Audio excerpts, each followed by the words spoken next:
Hey guys, tonight I need to tell you about 30 seconds. Not 30 minutes, not 3 minutes, 30 seconds. That is how long it took. From the sound of the pistol to the moment the man went over the railing and onto the stage at Ford's Theater, 30 seconds. Long enough to stand up. Long enough to cross a few feet of carpet. Long enough to get your hands on a stranger, lose him, and watch him go. And here is the part I want you to notice before anything else. That number does not come from a witness in the audience. It does not come from a reporter or a historian or a government investigator. It comes from the man who was in the box. He swore it out 3 days later, under oath, in front of a judge, and he chose the words carefully. The time which elapsed, he said, did not exceed 30 seconds. He measured it himself. He is the only source we have for it. And he spent the next 46 years of his life being sentenced with it. His name was Henry Reed Rathbone.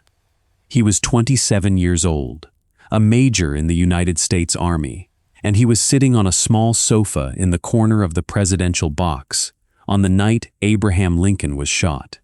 He was the only other man in that room. He put his hands on John Wilkes Booth.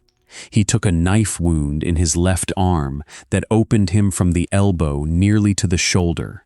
He bled through his coat, carried the president's wife down a flight of stairs and across 10th Street, and then collapsed in a stranger's hallway. 18 years later, in a rented apartment in the German city of Hanover, before dawn on a December morning, he shot and stabbed his wife to death behind a locked bedroom door. Her sister held their 3 children in a room down the hall. He was never convicted of anything, not in Germany, not in the United States. No court ever entered a judgment against him for the killing, and no court, no commission, and no newspaper ever charged him with failing Abraham Lincoln. I want you to hold on to 3 things tonight. Plant them somewhere in your mind and leave them there, because each one is going to come back and land harder the second time. The first is that number, 30 seconds. Remember who supplied it. The second is the blood. There is a white satin dress in this story that became one of the most famous objects in American memory. A dress soaked through and never washed, kept in a closet in a house outside Albany for 45 years. Everyone remembers it as the dress covered in Lincoln's blood. It was not. And we know that because the woman wearing it wrote down whose blood it actually was, 11 days later, in her own hand. The third is a file, not a diary, not a confession, not a bundle of letters. A military pension file, opened by clerks, filled by surgeons, and maintained by the government of the United States for the sole purpose of deciding whether it owed this man money. Almost everything we know about what was happening inside Henry Rathbone's head is in that file. Keep it in view. We are going to open it. Now, a disclaimer, and I mean it. This is not a video about whether Henry Rathbone could have saved Abraham Lincoln. He could not have. Nobody in that box could have. The pistol was fired at point-blank range into the back of the president's head. Nobody in that room knew there was a man behind them. No reflex reaches backward faster than a bullet already fired. This is a video about a different question, and it is a harder one. It is about what happens to a man when a country decides he means something, and then writes down what he means without ever asking him. It is about the difference between what the record contains and what the story became, and it is about a verdict. There is one at the center of this case. When we finally get to it, you are going to find that the most documented thing about it is how little of it was written down. If this is the kind of story you came here for, the kind where we sit down with a file and read what is actually in it, then subscribe, So the next time we open a record like this one, you are already here. We cannot start on April 14th, 1865. If we start there, nothing that follows makes sense, because the man in that box arrives already carrying two things the popular story never mentions. He arrives with a fortune, and he arrives with a body his own doctors had already given up on. So we go back.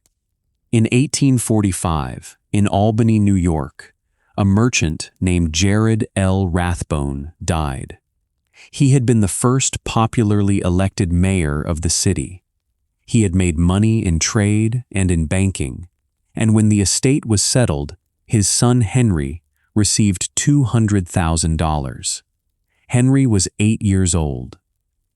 I want you to sit with that figure for a second, because it explains the shape of everything that comes after. $200,000 in 1845 is a sum that in modern terms runs into the millions. It meant that Henry Rathbone would never in his life be required to earn a living. He would go to school and to college and to Europe and into the army and out of the army, and at no point in any of it would there be a wage he could not walk away from. That is a kind of freedom. It is also a kind of exposure, because a man who does not have to work has nothing to fall back into when everything else stops working. 3 years later, in 1848, Henry's widowed mother, Pauline, married a widowed Albany lawyer named Ira Harris. Harris had a daughter, Clara, whose own mother had died in 1845, the same year Jared Rathbone died. So two households, both cut open by death within 3 years, were stitched into one. Clara Harris was 13. Henry Rathbone was about 11. They grew up in the same house, under the same roof, as stepbrother and stepsister, and at some point that stopped being what they were to each other. There is no blood relation between them, none. Their parents married, and that is the whole of it. I mention this because the popular retelling of this story likes to hint that the marriage was whispered about, that it was scandalous, that there was something improper being tolerated. I went looking for that whisper. I could not find it. No newspaper remarked on it, no letter objects to it, no diary records disapproval. Step relationships of that kind were legally ordinary and socially unremarkable in the period, and the record simply does not contain the scandal that later writers keep supplying. That is a small correction. It is worth making because it is the first of many places where this story has been filled in rather than read. Now, Ira Harris. You need to understand Ira Harris. He is the reason Clara and Henry were in that box at all.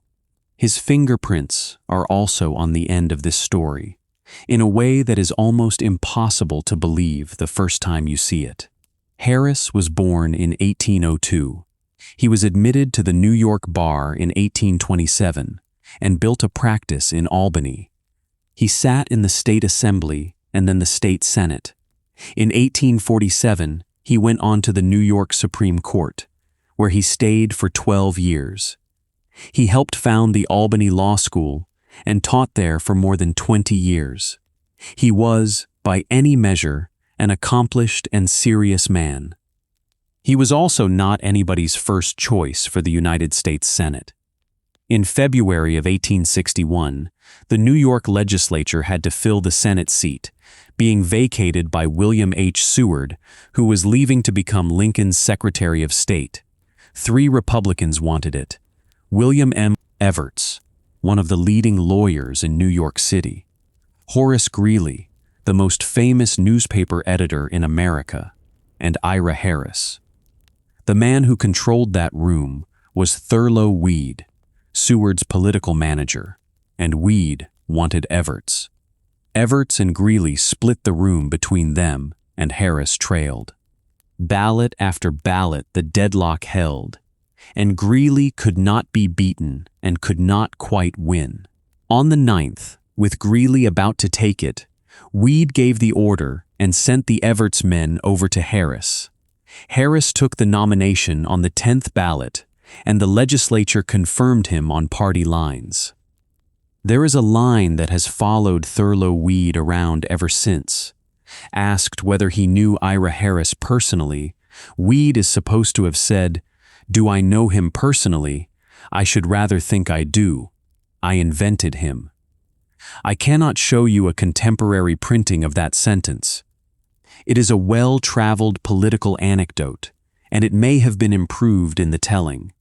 But the mechanics behind it are documented, and they say the same thing the anecdote does. Ira Harris was in the United States Senate because a party boss moved a block of votes on a 9th ballot. That is how Clara Harris got to Washington. Her father took his seat in March of 1861. The family moved down, and Clara became a fixture in the circle around Mary Todd Lincoln. In her own words, and this is documented in a letter she wrote herself, "We have been constantly in the habit of driving and going to the opera and theater together." 4 years of habit. That is the whole mechanism of how she ended up in that box. Not fate, habit. And there is one more thing about Ira Harris that I need to put on the table now. It comes back at the very end of this. I want you holding it before it does. Sometime in late 1863, Harris was at the White House, and he pressed Mary Lincoln's oldest son, Robert, about why a young man of his age was not in uniform. Then he added, and this is the part that stuck, "I have only one son, and he is fighting for his country." Mary Lincoln never forgot it. She was wounded by it for years. The remark was tactless and probably cruel, and it is exactly the kind of thing a proud father says without hearing himself. The son he was talking about was William Harris.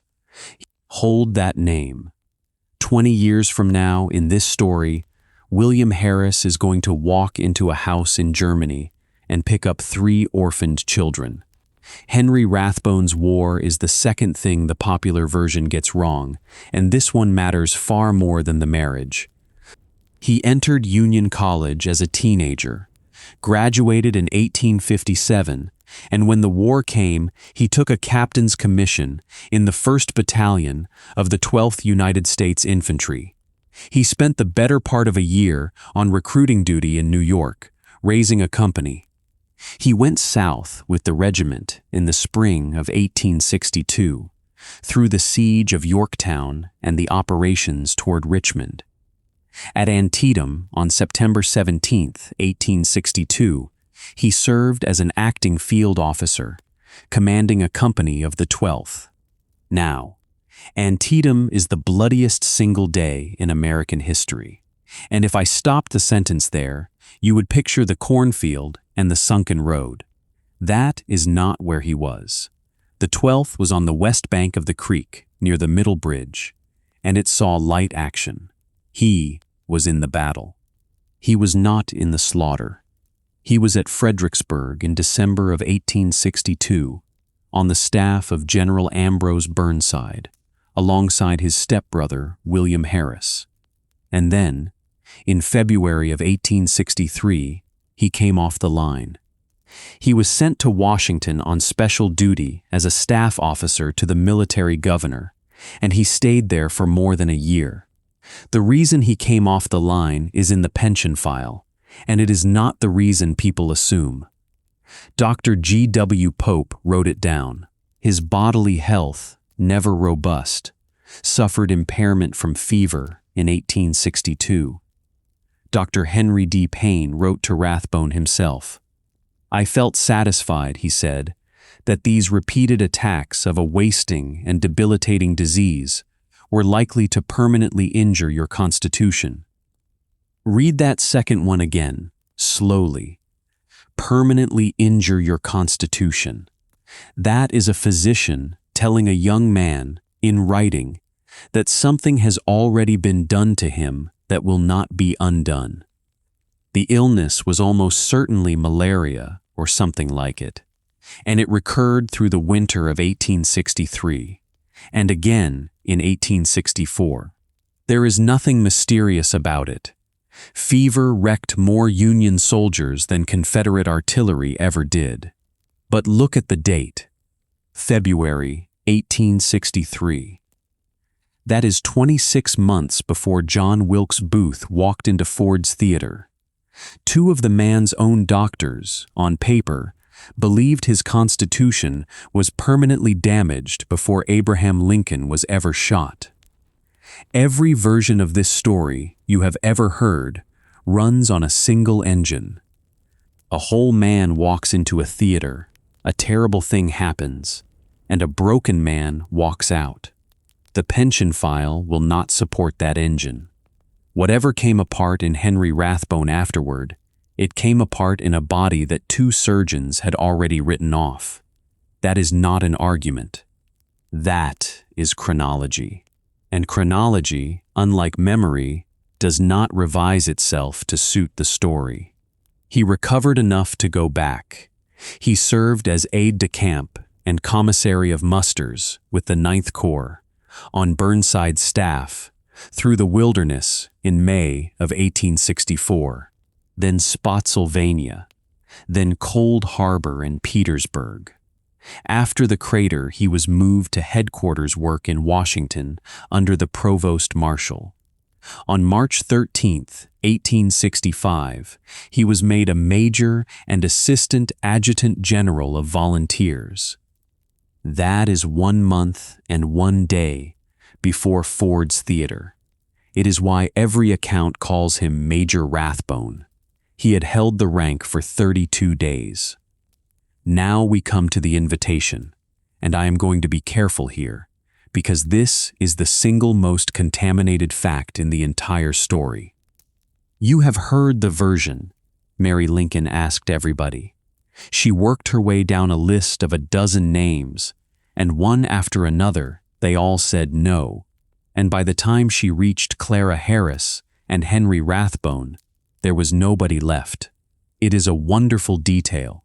It makes the couple in the box into the last 2 names on a list, chosen by exhaustion, and it turns the whole night into a machine for producing accidental victims. Here is what is actually documented. Ulysses S. Grant declined. That one is solid, because Grant wrote it down himself in his own memoirs. I replied to the president's verbal invitation, he wrote, to the effect that if we were in the city, we would take great pleasure in accompanying them, but that I was very anxious to get away and visit my children, and if I could get through my work during the day, I should do so. I did get through the work, and started by the evening train on the 14th, sending Mr. Lincoln word, of course, that I would not be at the theater. Notice the details in his own account. The invitation was verbal. The reason was his children, and he sent word in advance. Julia Grant left an account too, but hers was written roughly a quarter century later and not published in her lifetime, and it is full of premonition. She describes urging her husband to leave and suspecting the messenger from Mrs. Lincoln of being a conspirator, and telling Grant that she believed there would be an outbreak that night. Memoirs written 25 years after the worst night in a country's history are not reliable weather reports about the afternoon. That material is recollection, and it should be labeled as recollection every single time it is used. The reason usually given for the Grants declining, that Julia would not sit in a box with Mary Lincoln after a humiliating scene at City Point in March, is inference. It is plausible inference. Relations between the two women were bad, but no document says that is why they went to New Jersey instead, and you should know the difference. There is one more refusal with real evidence behind it, and it is at one remove. Thomas Eckert, the head of the War Department Telegraph Office. According to a memoir published in 1907 by David Homer Bates, who worked in that office, Lincoln told Eckert that Mrs. Lincoln and I want you with us, and Edwin Stanton said he had work for Eckert that evening and could not spare him, and Eckert declined. Bates was writing 42 years afterward. It is a real account by a man who was in the building. It is not a document from the day. And after Grant and Eckert, the evidence stops. Ford's Theater, in its own account of that night, names no one who declined. The National Park Service names no one. The standard reference works use a phrase like others in succession also declined, and give not one name. The scholarly treatment of Rathbone and Harris, published in the Lincoln Lore Bulletin in 1971, says only that Grant and others declined for various reasons, and that the couple were apparently last on the guest list. The famous line about nearly a dozen refusals comes from a magazine article with no citation attached to it, and every named list you have ever read online is downstream of that uncited round number. So the honest version is this: 2 refusals are evidenced, one of them by the man himself. The rest is accretion. The list of a dozen names is not a record. It is a shape that the story grew, because the story wanted the couple in that box to be an accident, and an accident is more bearable than an ordinary evening out with friends. They were not the last resort. They were the young couple the Lincolns actually liked. Clara had been driving and going to the theater with Mary Lincoln for 4 years. That is a friendship, not a consolation prize. At about 20 minutes past 8 o'clock on the evening of April 14th, Henry Rathbone and Clara Harris left his residence at the corner of 15th and H Streets. They did not travel separately and meet the Lincolns there. The presidential carriage came to them and picked them up on the way. The carriage itself was an 1864 open barouche built by the Wood brothers, dark green, 6 springs, solid silver lamps and door handles, a gift from a group of New York merchants before the second inauguration. 4 people rode 9 blocks in it. Within 12 hours, one of them would be dead, one would be raving, one would be bleeding through his coat, and one would carry the answer to a question the whole country got wrong, in a letter almost nobody read. When they arrived, the actors stopped. Rathbone described it under oath the following month. On reaching the theater, he said, "When the presence of the president became known, the actors stopped playing. The band struck up Hail to the Chief. The audience rose and received him with vociferous cheering. That is the last ordinary thing that happened. Now I want to take you inside that box, and I want to do it using Henry Rathbone's own measurements, because he gave them and almost nobody uses them. 3 days after the assassination, on April 17, 1865, Rathbone swore an affidavit before Judge A. B. Olin of the Supreme Court of the District of Columbia. It is a strange and rather wonderful document, because it reads less like a witness statement and more like a survey. He describes the room the way a man describes a room he has been going over and over in his head. The box, he said, is in the second tier, on the right-hand side of the audience, and was occupied by the President and Mrs. Lincoln, Miss Harris, and the deponent, and by no other person. Then the approach. It is entered, he said, by passing from the front of the building, in the rear of the dress circle, to a small entry or passageway, about 8 feet in length and 4 feet in width. This passageway is entered by a door, which opens on the inner side. At the inner end of this passageway is another door, standing squarely across and opening into the box. On the left-hand side of the passageway, and very near the inner end is a third door which also opens into the box. This latter door was closed. 3 doors, not 2. Most retellings collapse them into one and lose the geometry entirely. There is an outer door from the dress circle into a short corridor, and then 2 doors from that corridor into the box, because the box is really 2 boxes with the partition taken out. They went in through the far one. The near one was shut. He gives you the dimensions of the space itself. The front of the box is about 10 or 12 feet in length. The depth from front to rear is about 9 feet. The elevation above the stage, including the railing, about 10 or 12 feet. Then the seating, and he is precise about it, because he understood exactly what he was going to be asked. A cushioned armchair was standing at the end of the box, farthest from the stage and nearest the audience. This, he notes, was also the nearest point to the door. The president sat in that chair, and except for once getting up to put on his overcoat, he stayed in it until he was shot. Mrs. Lincoln sat between her husband and a small pillar in the center of the railing. At the opposite end of the box, nearest the stage, were 2 chairs, and Clara Harris sat in one of them, in the corner. Along the wall, running back from her left, stood a small sofa. Henry Rathbone sat at the end of that sofa, next to her, and then the numbers he could not stop giving. The distance between this deponent and the president, as they were sitting, was about 7 or 8 feet, and the distance between this deponent and the door was about the same.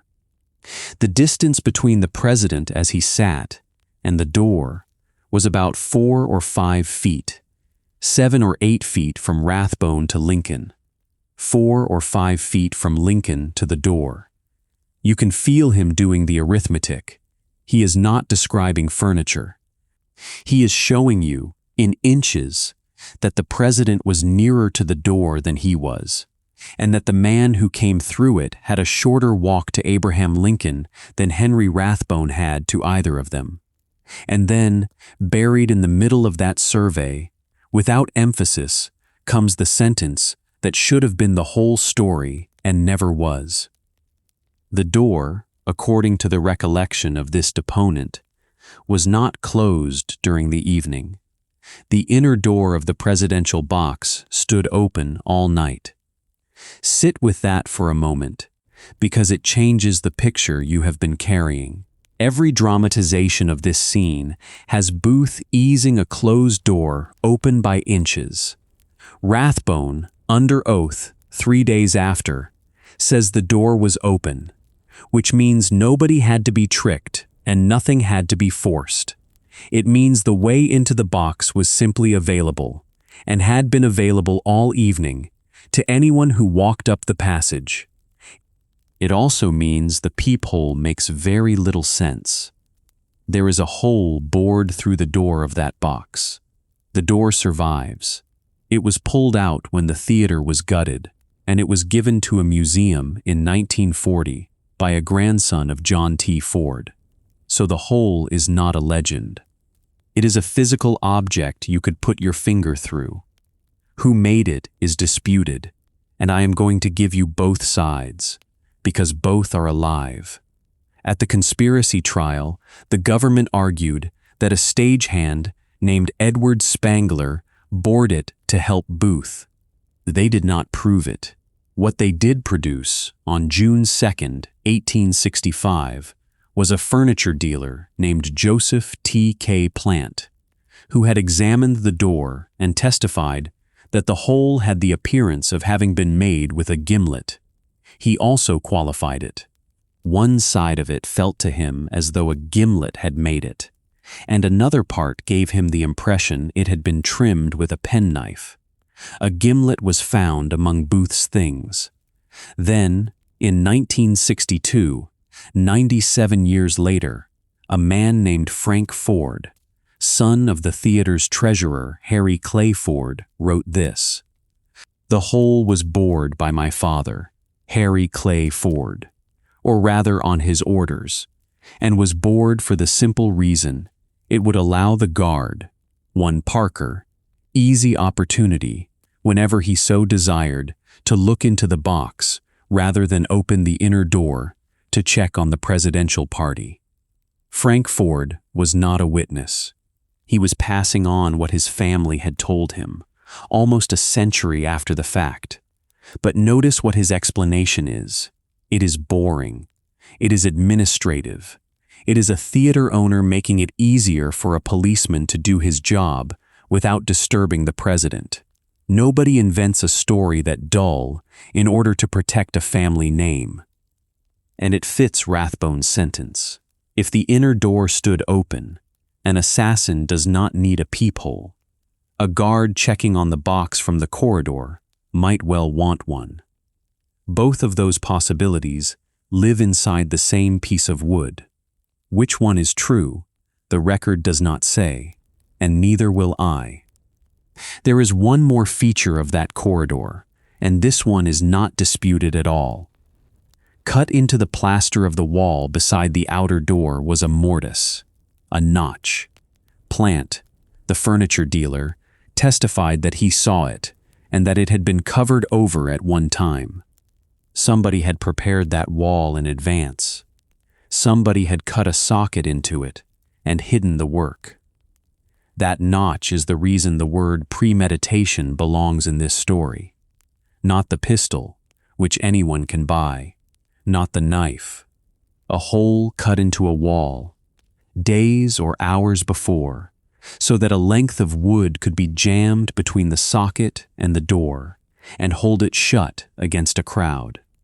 And there is one more thing about that corridor, and it is a man, and he is the reason I want you to be very careful about the word failure before we go any further.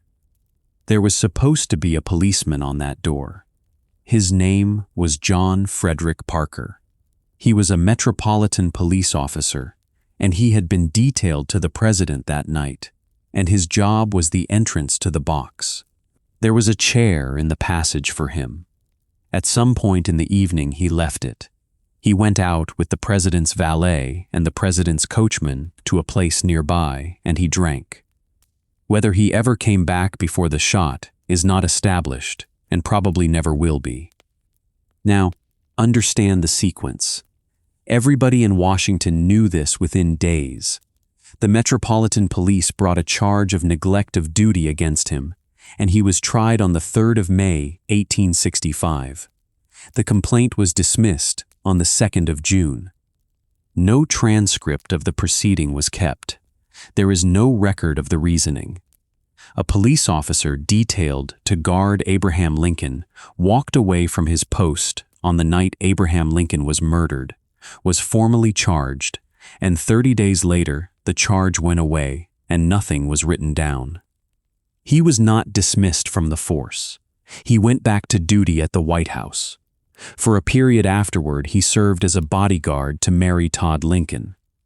He stayed a police officer until 1868, when he was finally dismissed. The reason was sleeping on duty.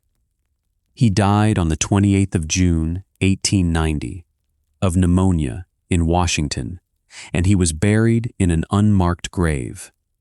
Hold that beside the other man for a moment. One of them had a duty to that door and left it, was charged, and was let off in a proceeding nobody bothered to record.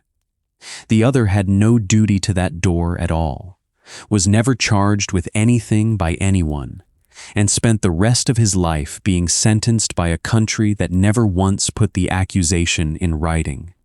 Call it irony if you like. I think it is colder than that. A system built a formal mechanism for assigning blame, used it once, quietly declined to convict, and then let the blame drift to wherever public feeling wanted it. Which brings us to the second scene of the third act. Henry Rathbone was watching the stage with his back to the door.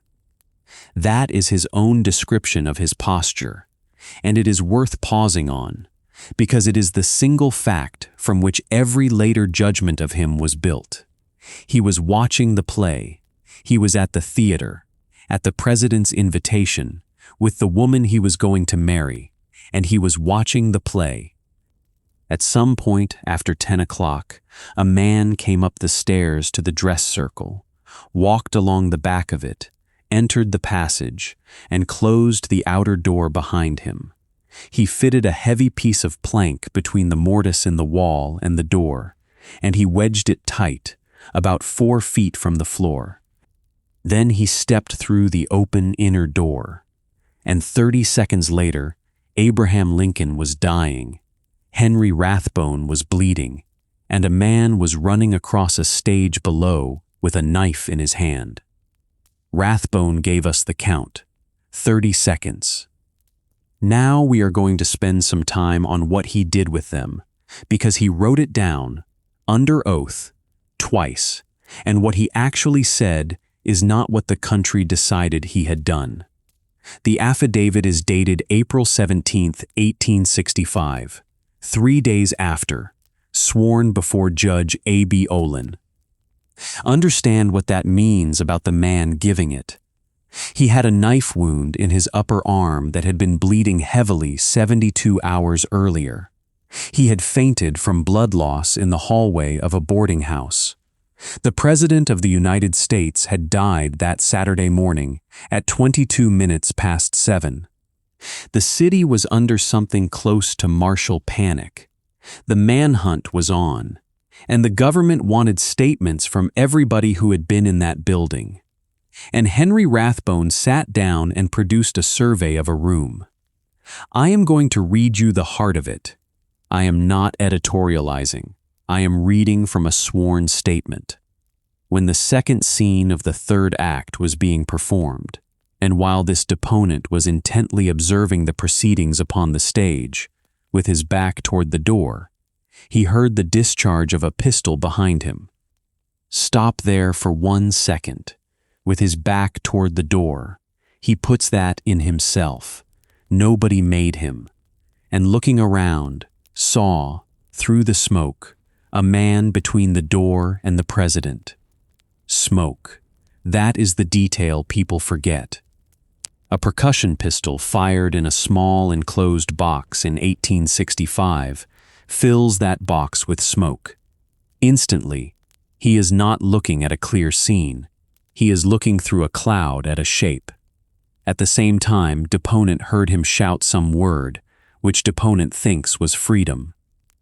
Thinks was, not was. Thinks was. That is a man being careful, under oath, about what he heard 3 days earlier, in the worst 30 seconds of his life. It is the first sign of a habit of mind that runs through everything he ever said about that night. He will not claim more than he has. This deponent instantly sprang toward him and seized him. He wrested himself from the grasp and made a violent thrust at the breast of deponent with a large knife. He got his hands on him. Read that again. He got his hands on John Wilkes Booth, in the dark, in the smoke, less than a second after the shot, and Booth had to fight him off. Deponent parried the blow by striking it up and received a wound several inches deep in his left arm, between the elbow and the shoulder. That is a man throwing his arm across his own chest to stop a knife going into it. The blade went into the arm instead. He is describing, in the flat language of a legal document, the moment he chose to take the wound. Then the description of the wound itself. And this is the passage that settles a question a lot of accounts get wrong. The orifice of the wound is about 1.5 inches in length and extends upward toward the shoulder several inches. Upper arm, between the elbow and the shoulder, not the forearm. There are otherwise reputable articles about this case that say forearm, and they are wrong, and the man it happened to told us so in writing 3 days later. The man rushed to the front of the box, and deponent endeavored to seize him again, but only caught his clothes as he was leaping over the railing of the box. The clothes, as deponent believes, were torn in this attempt to seize him. He went after him a second time, bleeding. He missed the body and caught the cloth.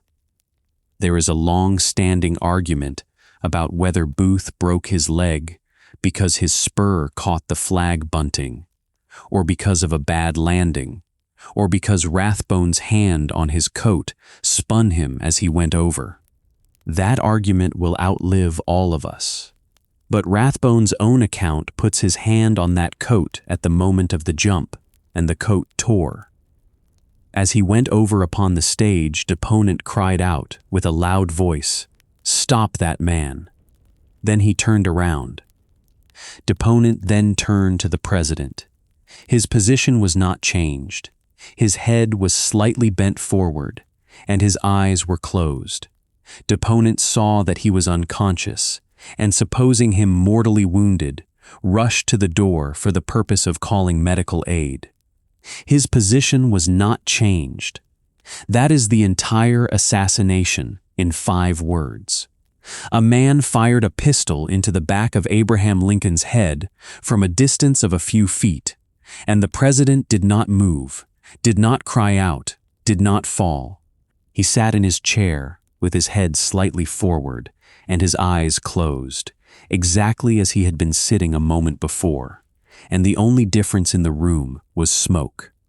Nobody in that box could have prevented what had already happened by the time anybody knew anything had happened.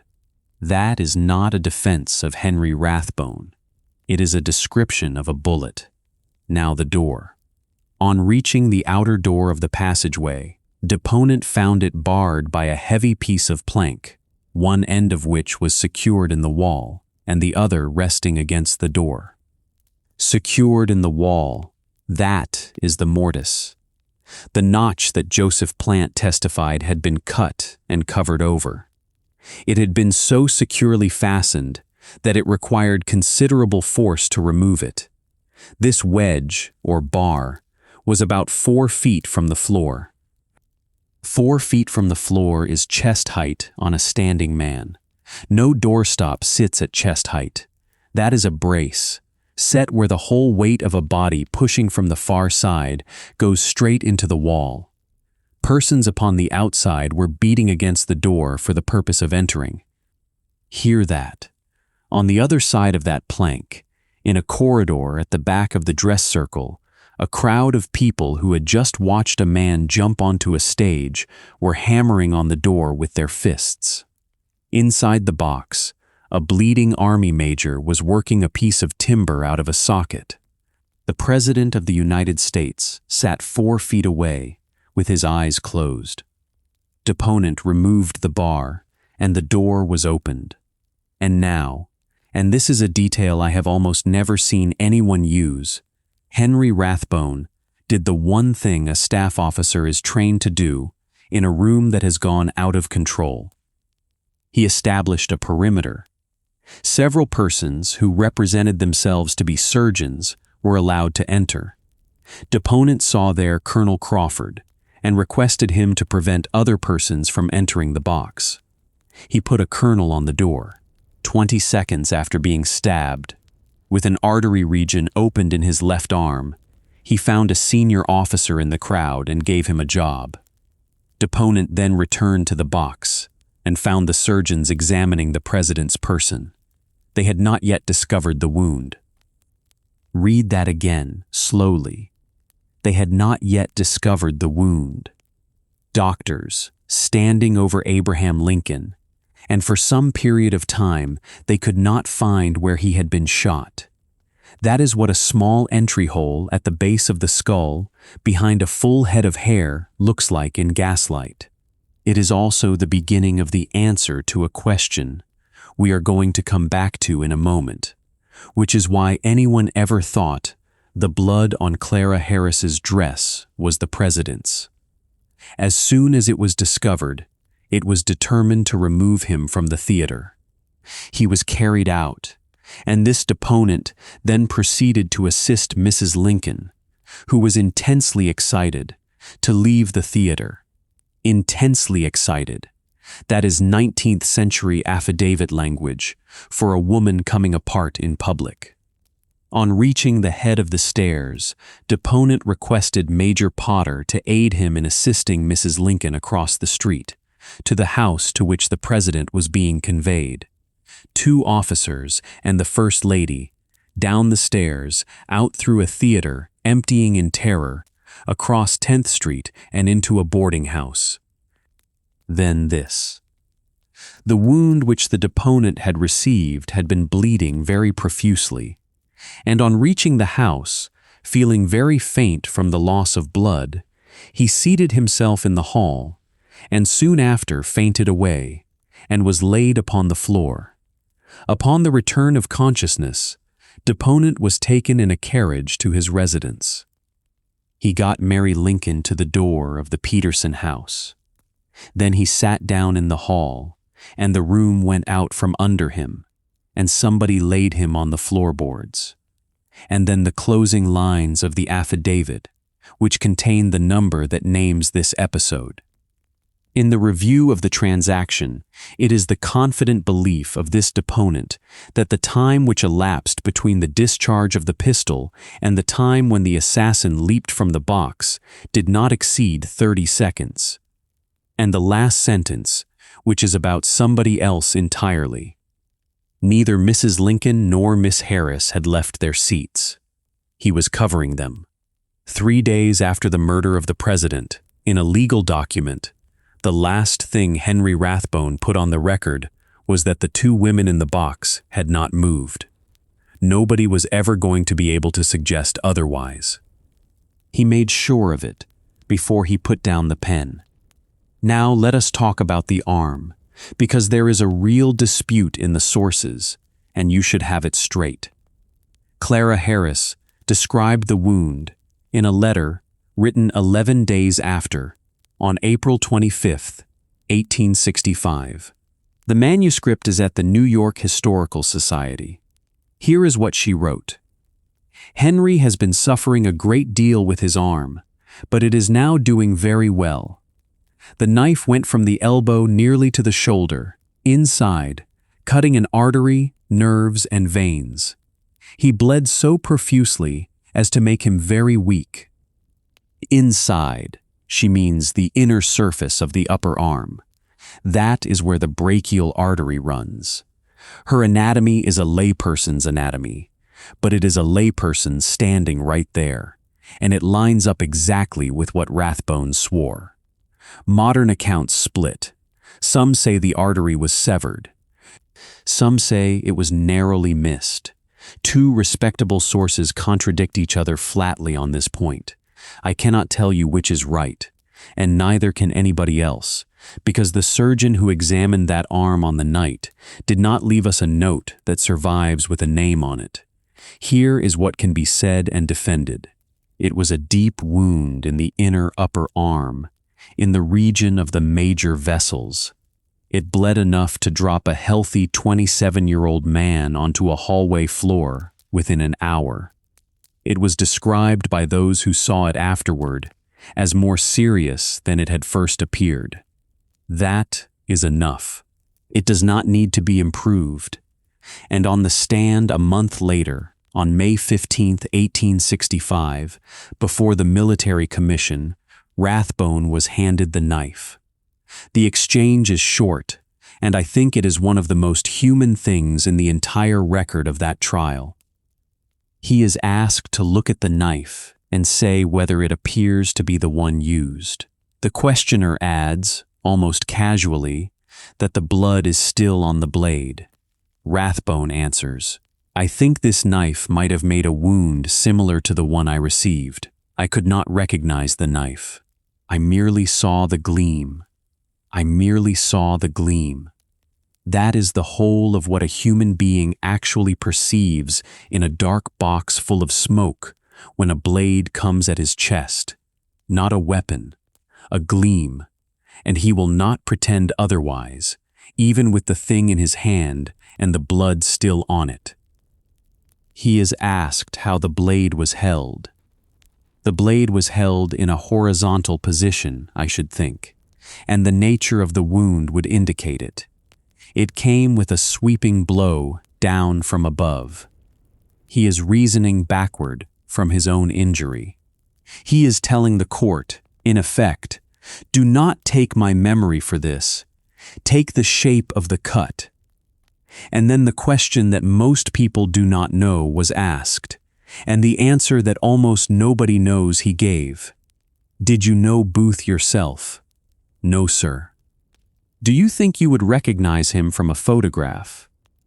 I should be unable to do so as being the man in that box. I myself have seen him on the stage some time since. Henry Rathbone never identified John Wilkes Booth. The only man who touched the assassin, who wrestled with him, who bled for it, would not swear to the face. He had seen Booth act. He would not say the man in the box was that man, because he had seen a shape through smoke and a gleam of metal, and that was not enough for him. Everyone else in America was certain. He was not, and he said so under oath, and the certainty of the country was built on top of a man who kept telling it what he did not know. Now, the dress. There is no object from that night with a longer afterlife. A white satin dress, worn by a 30-year-old woman to the theater and soaked through. Clara Harris tells us exactly what happened, and she tells us in the same letter of April 25th. This is the passage. It is one of the most extraordinary things any eyewitness to that night ever wrote. My whole clothing as I sat in my box was saturated literally with blood, and my hands and face. You may imagine such a scene. Poor Mrs. Lincoln, all through that dreadful night, would look at me with horror and scream, "Oh, my husband's blood, my dear husband's blood." And then, in the same breath, she corrects the record for us across 160 years, which it was not, though I did not know it at the time. And then she explains why the mistake was possible, in one clinical sentence that no dramatization has ever used. The president's wound did not bleed externally at all. The brain was instantly suffused. There it is. Lincoln never bled onto Clara Harris. The wound bled where he sat and where they laid him, not across the box. The blood on the most famous dress in American memory came out of Henry Rathbone's left arm, at close range, over the course of half a minute.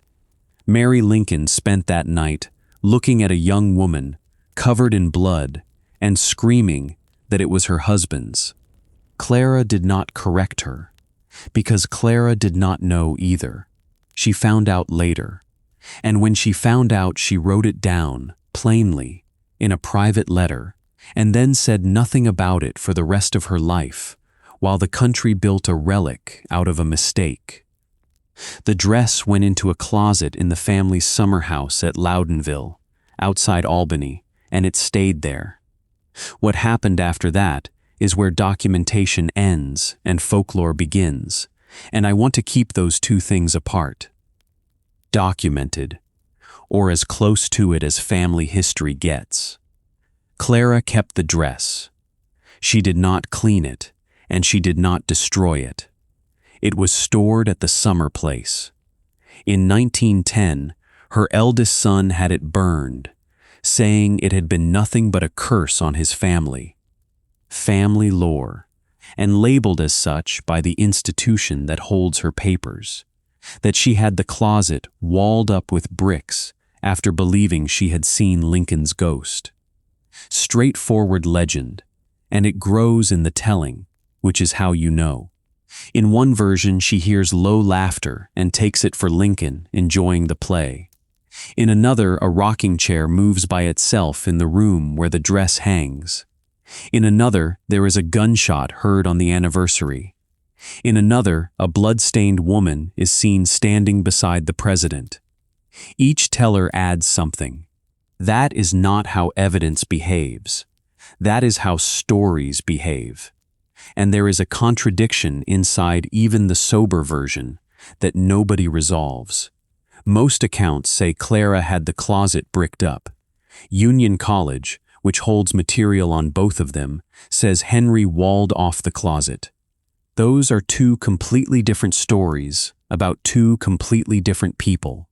A widow sealing her own trauma into a wall is one thing. A deteriorating husband bricking up the room where his wife keeps the dress she was wearing the night he failed is something else entirely. Neither version has a document behind it. I will not pick one, and you should be suspicious of anyone who does. Now we arrive at the thing this whole episode turns on, and I need you to pay attention here, because this part is quiet, and it is the most important finding in the case.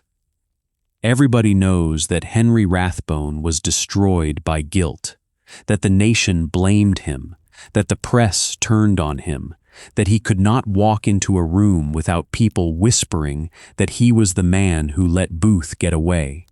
I went looking for that. I went looking for the newspaper. I could not find it. There is nothing in the record of the conspiracy trial that suggests the commission thought he had failed, and that commission had every reason to look for someone to blame, and it was hanging people. They asked him about the knife. They asked him whether he could recognize a photograph. Nobody asked him why he had his back to the door. Gene Smith, writing in American Heritage in 1994, says it in one line. He blamed himself for not saving Lincoln. And then Smith adds 5 words that undo the entire legend. A charge no one else leveled against him. Now, I want to be honest about the limits of that. A negative is hard to prove. I cannot search every column inch of every American newspaper printed in 1865, and if somebody produces a clipping tomorrow, I will read it. But the specialists have not produced one. The trial record does not contain one, and the best modern treatment states affirmatively that the accusation did not exist outside his own head. What did exist is something different, not accusation, attention. There is a passage attributed to her about being stared at in hotels, about people getting wind of their presence, and the two of them becoming objects of morbid scrutiny, about feeling like animals in a zoo. I am not going to read you that passage as her words. I will tell you exactly why. It is the single most quoted thing Clara Harris ever supposedly wrote. It is in a dozen serious places, and not one of them can tell you where the manuscript is. There is no repository, no date, no recipient, no call number. The wording drifts between printings, which real transcriptions do not do. Parts of it are in a modern idiom she did not speak. And there is a well-regarded novel about these two people, Henry and Clara, written by Thomas Mallon and published in 1994, in exactly that free, indirect voice. That is the obvious suspect. So here is where the line is. The sentiment is corroborated. The specific sentences are not verifiable, and I will not put words in a dead woman's mouth to make a point I can make without them. I can make the point without them, and the documented version is better. Every year, on the anniversary, journalists wrote to them. Every April, the letters came. What do you remember? What did he say? Where were you sitting? For 18 years. That is not a mob. That is a subscription. Curiosity is not accusation. But a man being asked the same question every spring for 18 years by strangers who mean him no harm will eventually start hearing something in it that the letters do not contain. The medical record is going to support that reading, and we will get to the report that does it. The country did not convict Henry Rathbone. He convicted himself in a court with no other members, on evidence nobody else could see. And that raises the question that the next 18 years exist to answer. If nobody accused him, where did the sentence come from? Before we leave that night, there are 3 more things in the record that belong to it, and each one is a door into the rest of this story. The first is what actually happened in the minutes after Rathbone got the bar off, because the box did not empty in an orderly way, and it did not fill in one either. A 23-year-old army surgeon named Charles Leal was in the audience. He got to the box through the passage once the door was open, and he reached the president first. A second doctor, Charles Sabin Taft, could not get through the crowd at the back of the dress circle at all. So he was lifted. Men on the stage boosted Charles Taft up 10 or 12 feet into the presidential box from below, over the railing that John Wilkes Booth had gone over in the other direction minutes earlier. Think about what that tells you about the state of that building.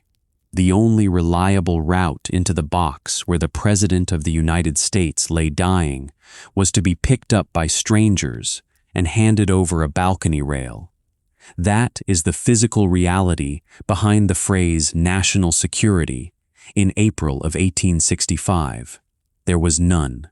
There was a policeman who was supposed to be on that door and was not. An unlocked box with a door standing open, a notch cut in the plaster, and a crowd. The second thing is Clara. We know what she did because Rathbone's affidavit accounts for her, and because later writers accounted for the rest. She did not move during the attack. Afterward, she went with the party across 10th Street, and in the Peterson house, when Henry went down in the hall, she got his head into her lap and held it while he went in and out. And then he was taken home in a carriage, and she stayed.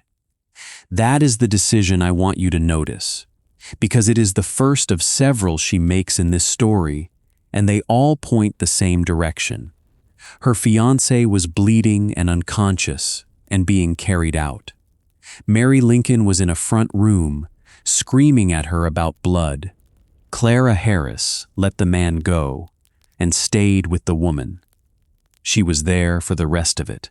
She was there at 22 minutes past 7 the next morning. And the third thing is a document that exists that nobody has read to you and that I cannot read to you either.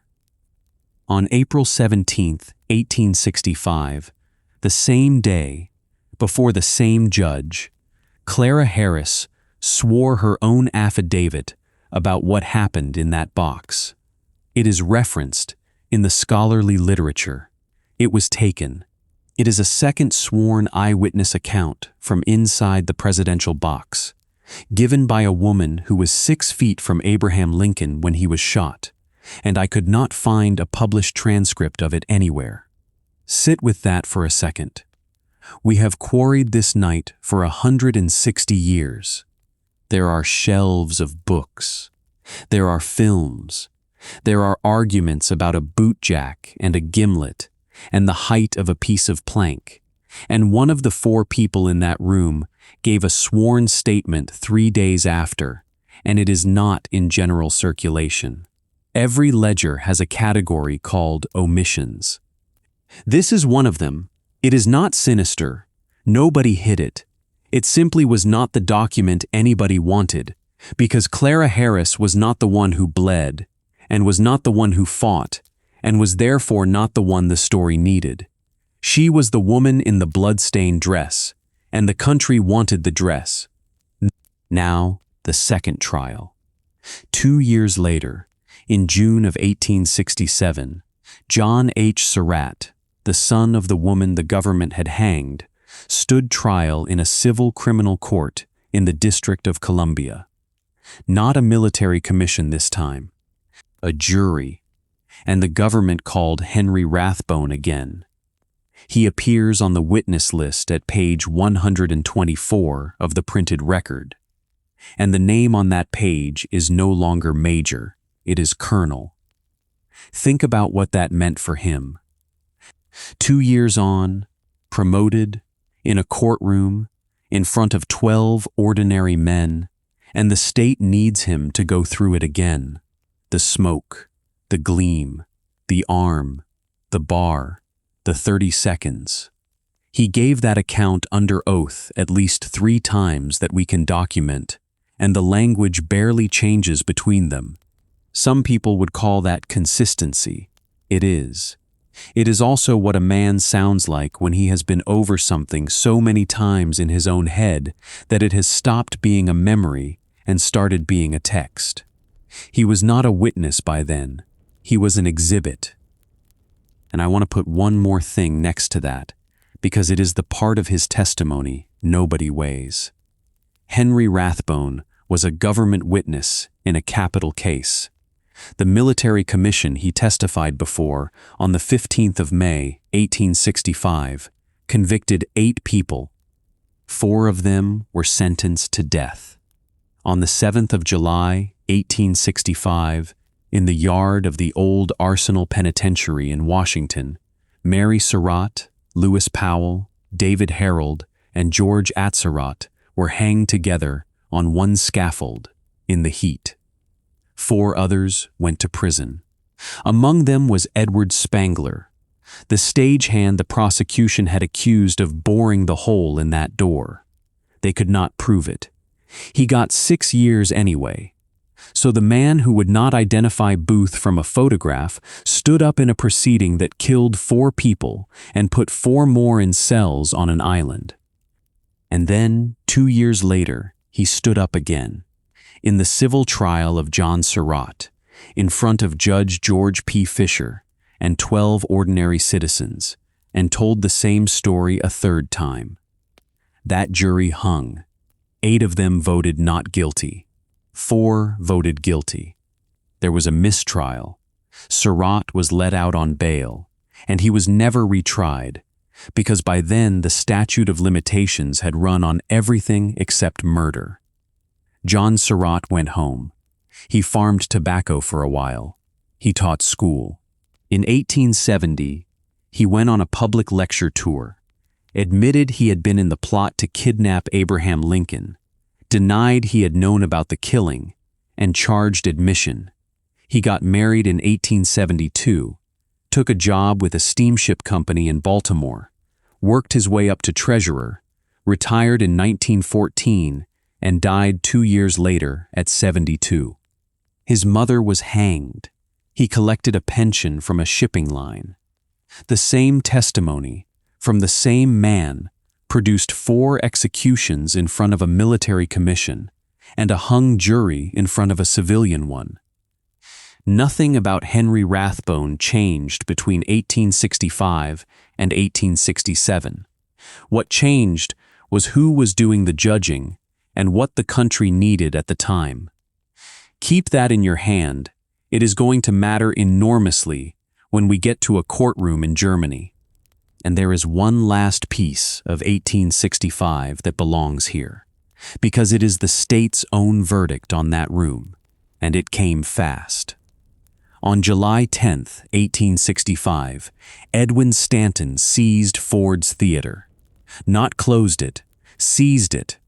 Congress subsequently paid John T. Ford $88,000 for the building, and an order went out that it was never again to be used as a place of public amusement. The government of the United States bought a theater in order to make sure nobody ever laughed in it again. That is what the country did with the room. It condemned the architecture. It could not put Booth on trial, because Booth was already dead in a Virginia tobacco barn, so it hanged 4 people, imprisoned 4 more, and bought the building. What it did with the man who was in the box was something else, and it took 18 years, and it did not look like a verdict at all while it was happening. They waited a little over 2 years to get married. The wedding was on July 11th, 1867. Where it took place, who stood up with them, who came, and what the notice in the Albany papers said, I cannot tell you, because nobody has published it. The daughter of a United States senator, 4 months out of office, married a decorated Army officer who had been in the box with Abraham Lincoln, and the venue is not in the literature. The reason usually given for the 2-year delay is that they postponed out of respect for the martyred president. That may be true. It is also exactly the sentence a later writer supplies when a gap in a chronology needs a motive. There is no letter in which either of them says it. What is documented is the interval, 27 months, near enough, between the assassination and the wedding, in a courtship that had already survived a war. They took a house in Washington, on Lafayette Square, across from the White House. He was 30. He had money, a wife, a brevet colonelcy, and a father-in-law who had just been turned out of the United States Senate. Clara Harris had lost the renomination that spring. The seat Thurlow Weed had moved 40 votes to give him went to Roscoe Conkling instead, and the family's access to Washington began draining away 8 years before anybody died. The children came quickly. Henry Reed Rathbone was born on February 12, 1870. February 12th, Abraham Lincoln's birthday. I have no idea whether that was noticed in the house at the time. It was certainly noticed later. Gerald Lawrence followed on August 26, 1871. Clara Pauline on September 15, 1872. 3 children in 2.5 years. And in exactly those same months, the first entries appear in the file. I told you at the start to keep a pension file in view. Here is where it starts to speak. In 1869 and 1870, Henry Rathbone begins suffering what the file describes as attacks of neuralgia of the head and face, and in the region of the heart, attended by palpitations and at times difficulty breathing. Neuralgia of the head and face. Pain in the region of the heart, palpitations, difficulty breathing. A physician reading that today would recognize most of it immediately and would want to know what was happening to that man in the minutes before each episode. In 1869, there was no vocabulary for it. There was neuralgia, which is a 19th century word meaning nerve pain we cannot account for, and there was the assumption that a robust man does not get it. He was 32 years old. On December 31, 1870, he was honorably discharged from the United States Army at his own request. He was 33. He had been a soldier since he was 23. He had gone through the Peninsula, Antietam, Fredericksburg, the Wilderness, Spotsylvania, Cold Harbor, and Petersburg. He held a substantive major's commission in the 5th Infantry and brevets up to colonel. And he walked out and never earned a salary again for 12 years. That is not a career move. Officers who resign at 33 go into law, or business, or politics, or the railroads. Henry Rathbone went home to Lafayette Square. I want to be careful about how I say the next part, because this is the point where the story wants to accelerate and the evidence wants to slow down. There is a version of the next 13 years that goes like this. Guilt eats him.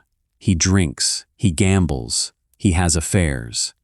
He grows jealous and violent, and it builds and builds until one December morning it comes out of him. Some of that is documented.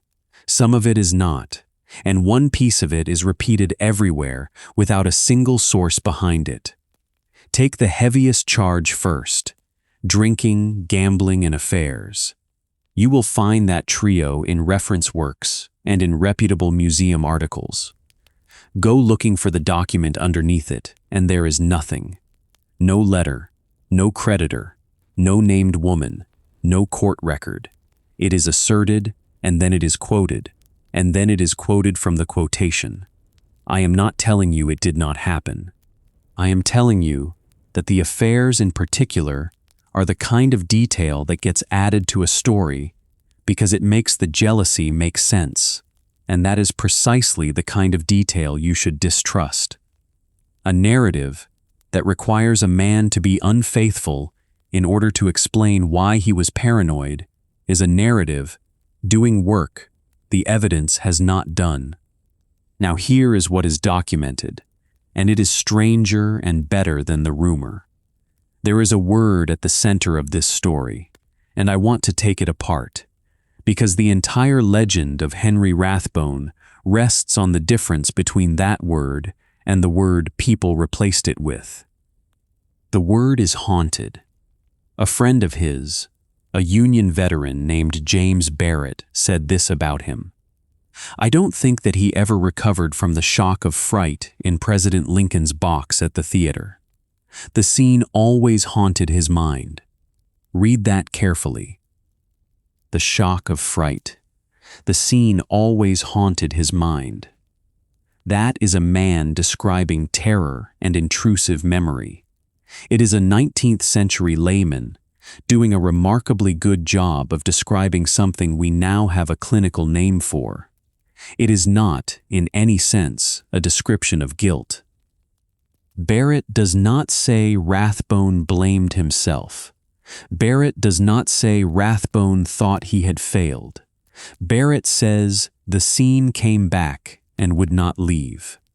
And somewhere between 1883 and now, in 1,000 retellings, haunted became blamed.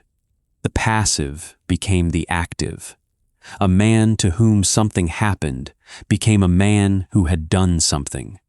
That substitution is the entire architecture of the popular story, and it happened in the language, quietly, without anybody deciding to do it. There is one man who did make the causal claim, and I want to give him his full weight, because he knew Rathbone and I do not. Dr. G. W. Pope, his physician, said this after everything was over. He never was thoroughly himself after that night. I have no hesitation in affirming that the dreaded tragedy, which preyed upon his nervous and impressionable temperament for many years, laid the seeds of that homicidal mania. That is unambiguous. His own doctor, on the record, says Ford's Theater planted it. But now look at what else Dr. Pope wrote, and when. Pope is the same physician who is quoted in the pension file saying that Rathbone's bodily health, never robust, suffered impairment from fever in 1862. The same man. Two statements. In one, the damage begins with a fever 3 years before the assassination. In the other, the damage begins in a theater box. I do not think Pope was lying in either. I think Pope was doing what everyone who knew Henry Rathbone eventually did, which is to reach for the largest event in the man's life and hang the outcome on it. It is a completely human thing to do. It is also not evidence. Nervous and impressionable temperament, by the way, is not a diagnosis. It is a character reference. It is a way of saying that some men are simply built thinner than others, and it carries a judgment inside it that Pope probably did not hear himself making. There is a second thing that is fully documented, and it has a date on it. Before we get to it, though, something happened in May of 1875 that you need in your hand because it is going to sit underneath every decision Clara Harris makes for the rest of her life. In Chicago, on the 19th of May, 1875, Mary Todd Lincoln was taken to a courtroom and put in front of a jury of 12 men, and by the end of the afternoon, she had been declared insane. The case was brought by her surviving son. Robert Todd Lincoln had watched his mother's spending, her spiritualism, her wandering, her conviction that she was being poisoned, and that Chicago was burning, and he did what the law of Illinois allowed a family member to do. He assembled physicians who had barely examined her. He had the papers served on her by a family friend, and he sat in that courtroom while a succession of witnesses described his mother's mind to strangers. Her own lawyer put on almost nothing. She was committed that day to a private sanitarium at Batavia, Illinois. She got herself out in under 4 months, mostly by writing letters that embarrassed everybody, and a second hearing the following year restored her to the management of her own affairs. She never forgave her son, and she never really spoke to him again. Now put the 2 women back in that box. On the night of April 14th, 1865, there were 2 women in the presidential box at Ford's Theater. 10 years later, one of them was declared insane by her own family and locked up. 7 years after that, the family of the other one came to her and told her to do the same thing to her husband. Clara Harris knew exactly what that looked like. She had watched it happen to Mary Lincoln, in public, in the newspapers, to a woman she had been driving and going to the theater with for 4 years. She knew what the word insane did to a person once a court had said it out loud, and she knew that the person who said it was never forgiven. Hold that. We are coming back to it. On December 2nd, 1875, Ira Harris died in Albany, aged 73. Ira Harris is the man who could ask for things. He had been a state Supreme Court justice for 12 years and a United States Senator for 6. He had been in and out of Lincoln's White House so often that Lincoln joked about finding him under the bed with another request. Every door the Rathbones might ever need opened ran through him. And now he was gone, and Henry Rathbone was 38, unemployed, and had been for 5 years. I want to be honest that no document in front of me says the death of Ira Harris caused what happened next. What I can put in front of you is a sequence, and you can weigh it. Harris dies in December of 1875. In 1877, Henry Rathbone applied for a real post. He wanted to be chargé d'affaires in Denmark. This was not a whim. He mobilized serious people.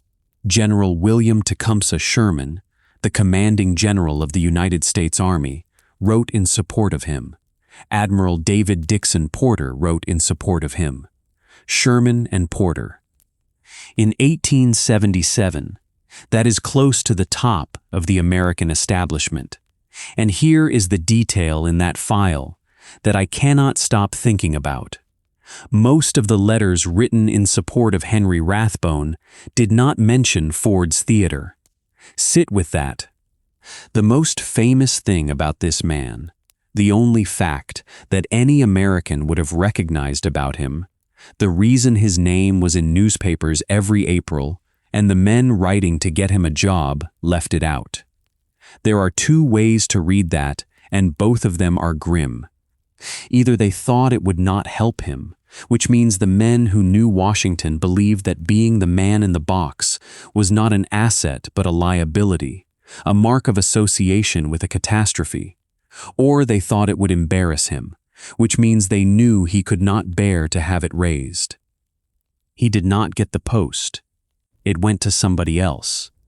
And after 1877, according to the reading of his own file, he became increasingly volatile and became obsessed with the fear that Clara would leave him and take the children. Now I need to correct something, because this is one of the most commonly inverted facts in the whole story. You will read in a lot of places that Clara Harris feared her husband would take the children from her. That is backwards. The fear belonged to him. The delusion was his. He believed that his wife was going to walk out and take his 3 children with her, and there is no indication in anything that survives that she gave him a reason to think it. That matters enormously, because it changes what kind of illness this is. A jealous husband is a familiar and squalid thing. A man in the grip of a fixed false belief that his family is about to be taken from him is a clinical picture. That picture ends the way this one ended, more often than anybody likes to think about. On July 2nd, 1881, President James Garfield was shot at a railroad station in Washington by Charles Guiteau. He did not die for 11 weeks. He died on September 19th. For the entire summer of 1881, the American newspapers carried the slow public death of a shot president. Every account of Rathbone's life says this destroyed him, that it dragged him back into 1865 and finished what was already underway. I have to tell you that no letter, diary entry, or medical note connects the two, not one. The link is an inference historians make from the chronology, and the chronology does fit. Garfield is shot in 1881. By late 1882, the family can see something is badly wrong. In 1883, the killing happens. That is a sequence. It is a reasonable inference. It is not a document, and I would rather hand you an honest inference than a manufactured certainty. And now we come to the part of this story that almost nobody tells, and it is the part that changes everything about how you see Clara Harris. She was warned. In late 1882, before the family left for Germany, they were in New York, and the extended family saw Henry. They noticed a great change in him, outbursts of anger, and an obsessive fixation in 1882 on the assassination of Abraham Lincoln. 17 years on, and the man could not stop talking about it. The family went to Clara, and they told her what they thought. They advised her to separate from Henry for a time, or to have him placed in an asylum. That is not hindsight. That is not something a biographer worked out afterward. That is the family of a woman, in the year before her murder, telling her to her face that her husband was dangerous and that she should either leave him or have him committed. She refused. She refused because she believed she was the best person to help bring him out of it. So she did the things a wife of her class and era could do. She arranged long trips through Europe, on the theory that a change of scene and air would help. She managed him, and when the family finally went to Germany, she brought her sister Louise with her, so that there would be another adult in the house to help her with the children and with Henry. She was also afraid he might kill himself. Now hold all of that together, because it produces a completely different woman from the one in the legend. The legend has a passive victim in a haunted marriage, drifting toward an inevitable ending in a foreign city. The record has a woman who understood exactly what she was living with. Her own family told her plainly to get out or lock him up. She considered it and said no. Then she built a support system around him with her own hands, and went on managing a deteriorating man for another 12 months, while 3 children slept in the next room. She was not blind. She was on watch. And 23 days before he killed her, she wrote this: "The truth is, I have never loved him more than I have this last month. I cannot tell you where that manuscript is held. It is quoted without a repository, and I flag that the way I flag everything else. But it is consistent with every documented thing she did. A woman who refuses to have her husband committed because she thinks she can reach him is a woman who would write that sentence. Now, the money. You remember the $200,000. 1845, an 8-year-old boy, an Albany merchant's estate.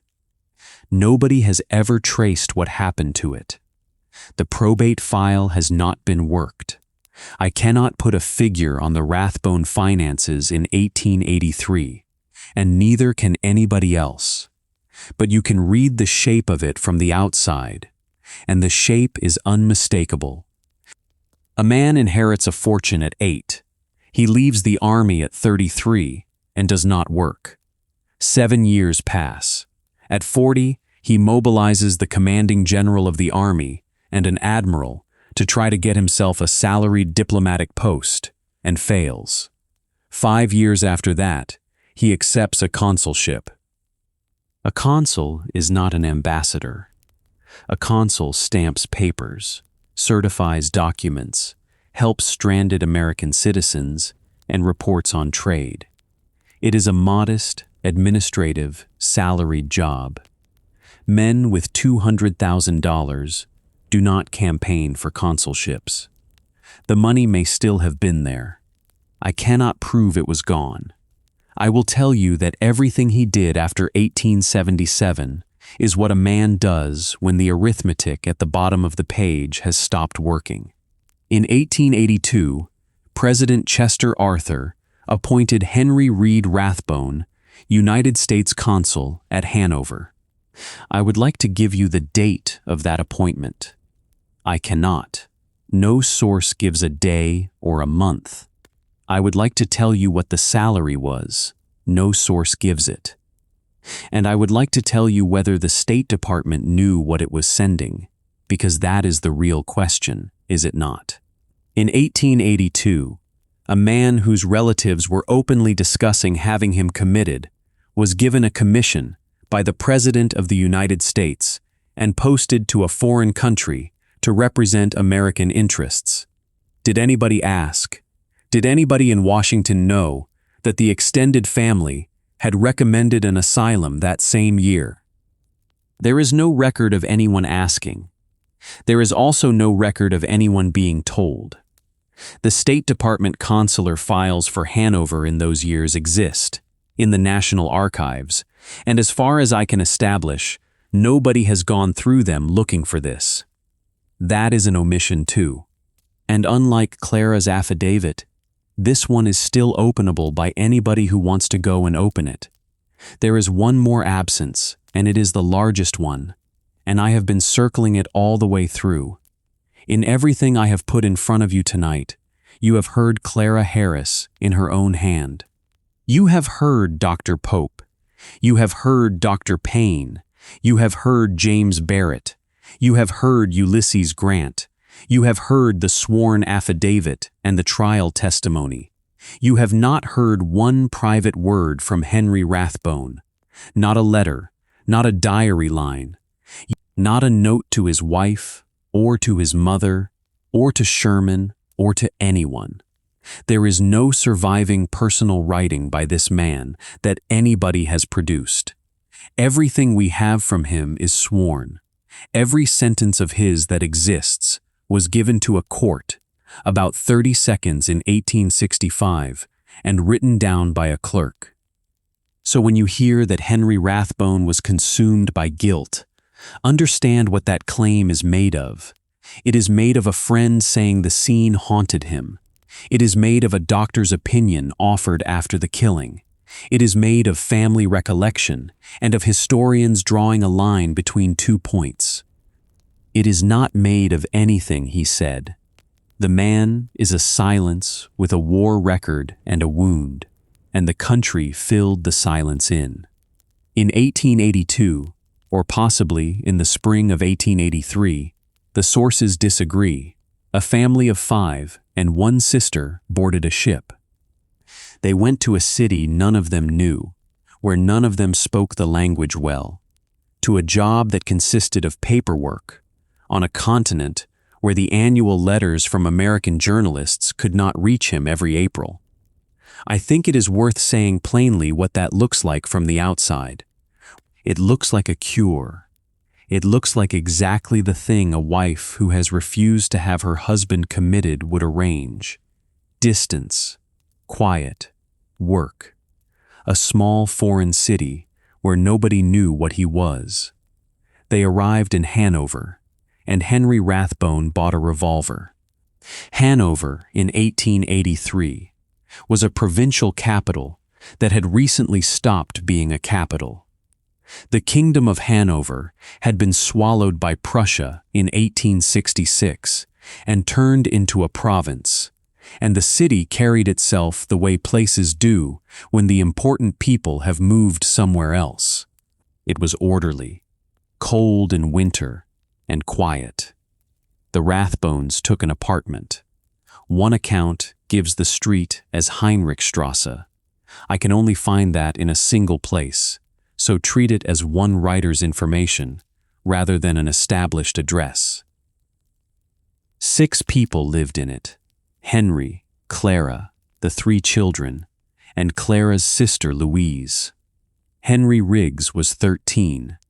Gerald was 12. Clara Pauline was 11. The consular job would have been what consular jobs were: ship manifests, certificates, Americans who had lost their papers, reports on the local trade, in whatever Hanover traded in. It is not glamorous work, and it was never meant to be, and for a man who had spent 12 years without an office to go to, it may have been the best thing available. There is no record of the State Department receiving a complaint about him. There is also no evidence anybody was looking, and, in that apartment, over the course of 1883, the illness took the shape it was going to keep. He would not let his wife sit by the window. He would not let her be alone. Read that again, because it is one of the few details from the Hanover months that comes out of the file rather than out of a retelling, and it is doing an enormous amount of work. A man who will not let his wife sit by a window is not a jealous husband in the ordinary sense. He is a man who believes that a window is a way in or a way out, or a place where she can be seen by whoever it is he thinks is watching. It is the same architecture of belief that will show up in the Asylum record 8 years later, in a different country, about a different wall. He bought a revolver. He slept with it under his pillow. Clara knew. Louise knew. That is why Louise was there. Now, the 23rd of December, 1883. I have to slow down here and be careful, because this is the single worst documented hour in the entire story, and the accounts do not agree with each other. I am going to give you the version that has the most support, and then I am going to show you the seams, and you can decide how much weight to put on any part of it. The date. Most sources, including the specialists, put it on December 23rd. A minority say Christmas Eve. The likeliest explanation for the split is that Clara did not die immediately, and that some accounts are dating the event by her death rather than by the attack. If you want the safest formulation, it is this: he attacked her before dawn on the 23rd, and she was dead within a day. The time. One source gives 5:30 in the morning. Only one. Nobody else gives an hour at all. The sequence, as it comes down to us, runs like this. Henry got out of bed in the dark and dressed himself. He took the pistol from under his pillow. He walked to the room where the 3 children were sleeping with Louise, and he knocked. Louise came to the door. He asked her whether Pauline was in bed. Then he asked whether the boys were there. Then he asked her to open the door so that he could see them. Clara had woken when he left the bed. She came out into the passage, and she saw that he had the gun in his hand. And she did 2 things at once, and both of them were correct, and it did not matter. She tried to turn him around and get him back into their own bedroom. And she said to her sister, through the door, "Lock the door and save the children. There is going to be dreadful work." Now, I have to be straight with you about that sentence. It appears in one place. It carries no citation. It reads like something taken down from testimony and printed in a newspaper in 1884, and the phrasing is right for that. The person it is attributed to was standing on the other side of the door. She would go on to be the principal witness at the proceedings a few weeks later. So it is plausible, It is probably real. But I cannot show you the page, and I will not pretend otherwise, because the whole point of what we have been doing tonight is the difference between a record and a repetition. What I will say is this: if those were her words, then she understood, in the dark, in about 4 seconds, exactly what was happening and exactly what it was going to cost. There is going to be dreadful work is not the language of a woman who is confused. It is a woman giving an order and naming the outcome. He took her into their bedroom. Louise heard the door lock, then unlock, then lock again, several times. Whatever was happening in there, he was going back and forth to the door. Then she heard her sister scream, "Henry, let me live." Then the shots. He shot her. 2 shots, or 3, depending on which account you take. In the chest, according to most. One reference work says the head, and contradicts its own companion article, which says the chest. 2 sources say a bullet went through and exited by her spine. Then the knife. He stabbed her, and 1 wound went into the heart. Then he turned it on himself. 5 wounds to his own chest. 1 of them reached his lung. Louise and a servant broke the door down. Clara was on the bed. Henry was on the floor. And she is supposed to have said, "He has killed us both at last." At last. If she said it, that is the most important word in the sentence, because it tells you she had been waiting for it, not fearing it in the abstract, waiting. I flag that quotation the way I flagged the other one. It is single-sourced, it is unsighted, and there is an internal problem with it, because the same account has her screaming from behind a locked door and then speaking to her sister. Both cannot be simultaneously true in the way they are usually told. Take it as an account, not as a transcript. The police came, and this is where the case stops being a murder and becomes something a court has to look at. Henry Rathbone told them that a man had broken into the house. He said someone else had done it. He said he had been injured trying to stop him. In some accounts, he warned the police that there were people concealed in the room, behind the pictures on the wall, though that particular detail rests on a very weak source, and I would not build anything on it. What is solid, and it is solid because 6 or 7 independent accounts carry it, is the intruder. He said it that morning. He said it in the weeks that followed. He said it through the legal proceedings. He believed his children had been taken, and that he had been wounded fighting the man who took them. He did not remember killing his wife. I want to be precise about that. It is not that he denied it in the way guilty men deny things.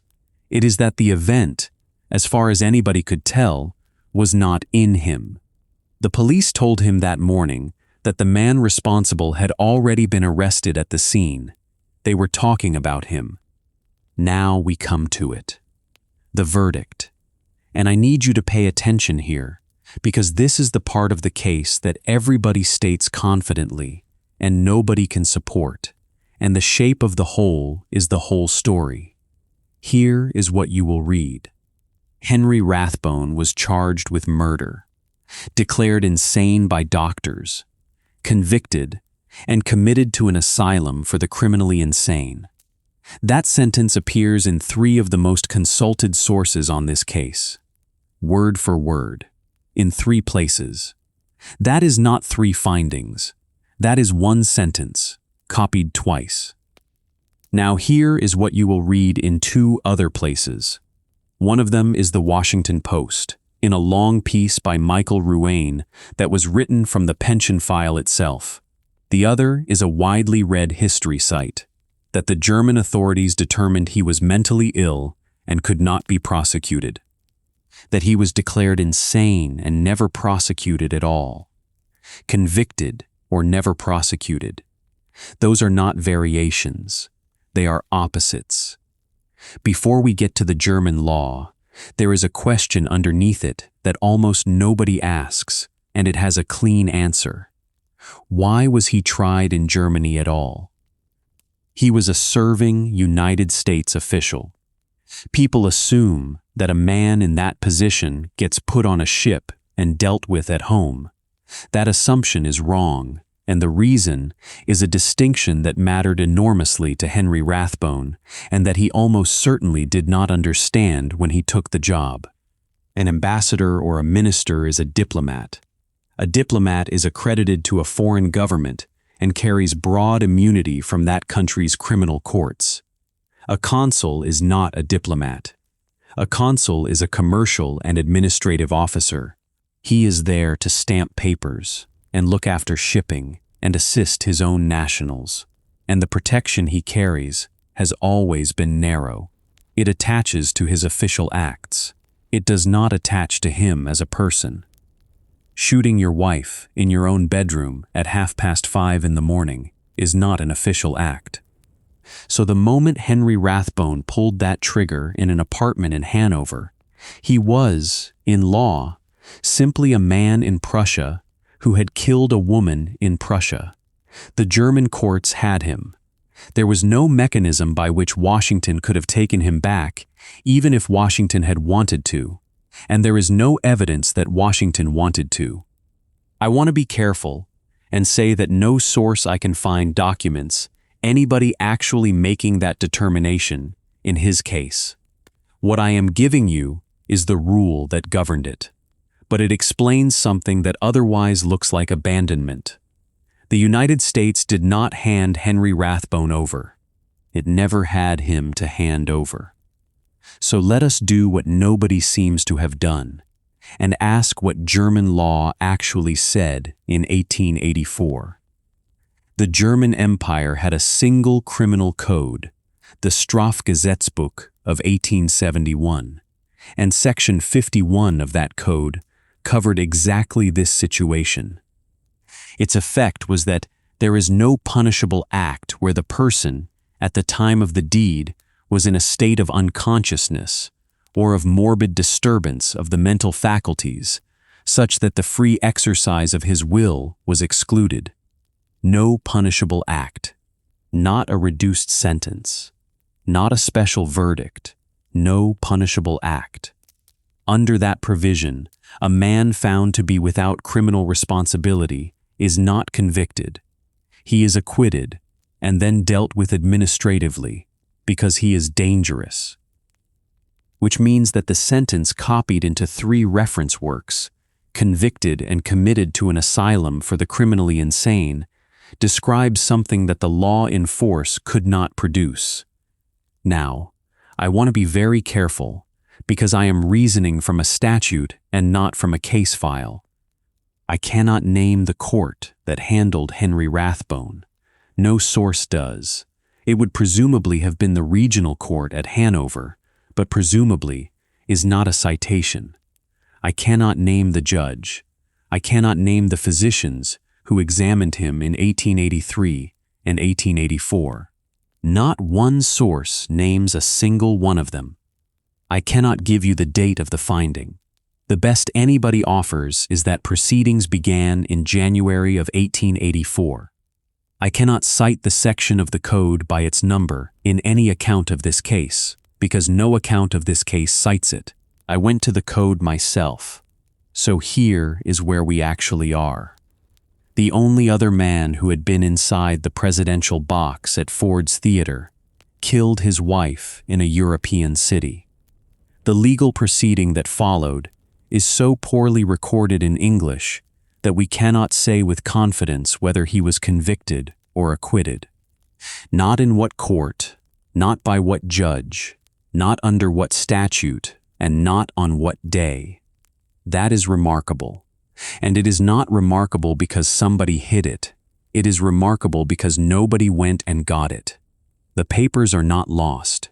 German courts of the 1880s kept records, and those records went into a state archive, and the state archive is still there.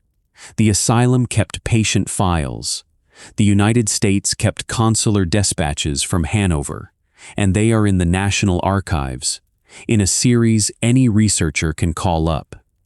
None of it has been worked through for this story. What we have instead is a sentence, copied, and now the other silence, which is louder. What did the government of the United States do? A serving American consul was arrested for the murder of his wife in a foreign country.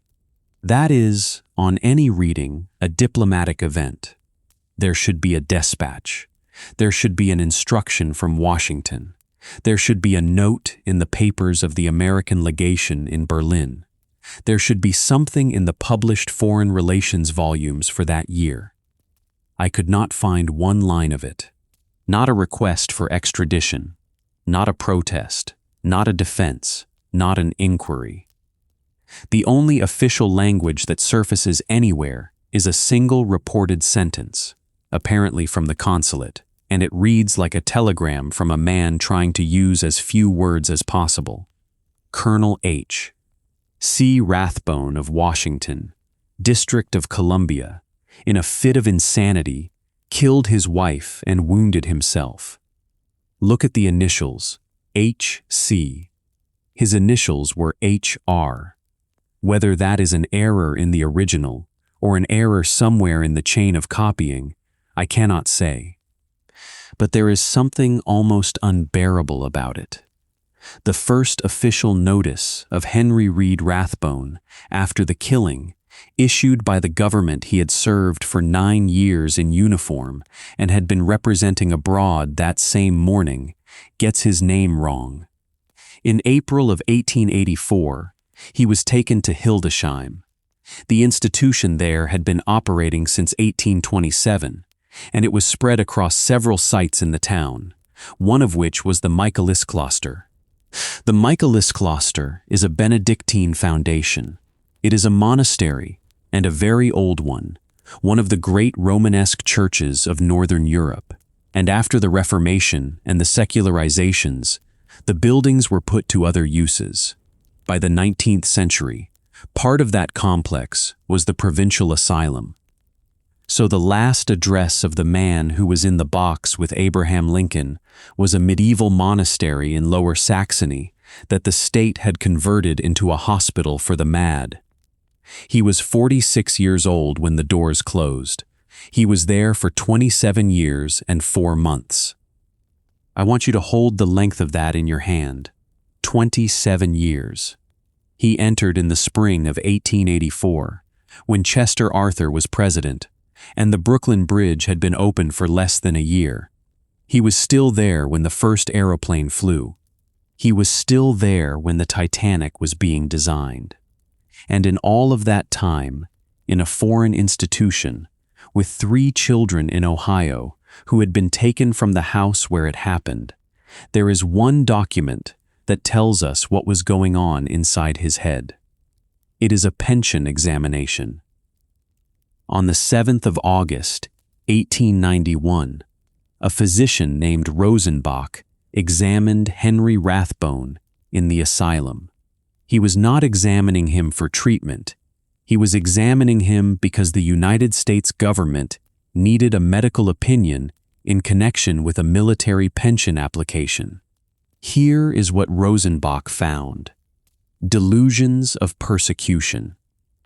Rathbone believed he was being persecuted and tortured. He believed there was an apparatus in the wall of his room that was pouring injurious vapors into his head, and that this was what caused his headaches. He believed he could hear people gliding suspiciously in the corridor outside.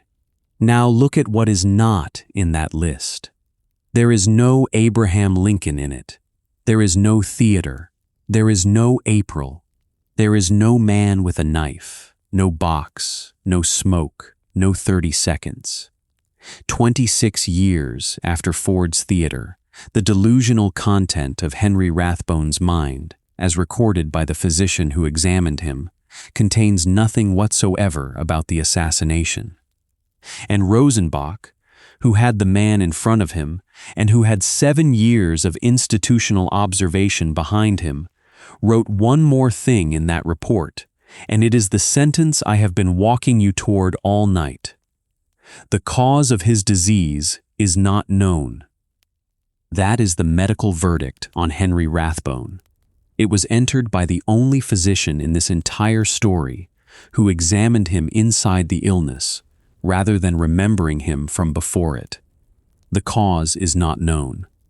Set that against Dr. Pope, back in Washington, affirming without hesitation that the dreaded tragedy laid the seeds of homicidal mania. Pope knew Henry Rathbone the man. Rosenbach observed Henry Rathbone the patient. Pope offered a cause. Rosenbach, looking directly at him, declined to.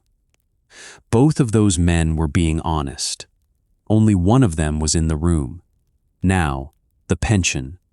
I have asked you 3 times tonight to keep a file in view, and here is why. Almost everything you have heard about the interior of this man comes out of a United States military pension file. The fever in 1862, the permanent injury to his constitution, the neuralgia and the palpitations. In 1869, Sherman and Porter writing for him in 1877, Rosenbach in the Asylum in 1891. Not a diary, not a confession, not a bundle of letters in an attic. A pension file is not a biography. It is a bill.